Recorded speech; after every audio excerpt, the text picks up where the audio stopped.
4 fermetures de classes et 3 suppressions de postes. Une trentaine des 40 enseignants du collège Eureka étaient mobilisés ce matin. Les profs se sont déplacés devant les écoles primaires du secteur afin d'interpeller les parents des futurs collégiens sur l'avenir d'Eureka. Il y a 3 ans, on avait le même nombre d'élèves et on avait 2 classes de plus. Alors pourquoi aujourd'hui, là en 2010, on aurait 4 classes de moins? Si ce n'est pas une logique financière... Une logique financière qui portera sans doute préjudice aux enfants scolarisés. Le seuil aujourd'hui est de 28 élèves en 6e et 29 maximum pour les autres classes de collège. Mais souvent en cours d'année, des admissions se font. Si on rajoute un élève par classe, ils vont être par 30. Les conditions des élèves vont s'empirer d'année en année.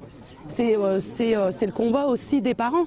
Les parents et les enseignants sont aujourd'hui unis face à une situation quasi ubuesque qui autorise la suppression de postes et leur remplacement par des étudiants ou par des retraités. Vous connaissez beaucoup d'entreprises dans le monde qui envoient des gens à la retraite et qui ensuite les rappellent pour qu'ils se remplacent eux-mêmes plutôt que d'embaucher des jeunes en fait. On ne parle pas des étudiants à qui on va proposer de faire des remplacements. Ils n'ont aucune formation. Ça sera peut-être leur première expérience dans un collège. C'est quand même un métier qui s'apprend. Ce matin, les Eureka ont obtenu 460 signatures. 460 signatures que l'inspecteur d'académie a pu voir, entre autres, à l'occasion de la rencontre avec des représentants de parents, de syndicats et d'établissements à 15 h.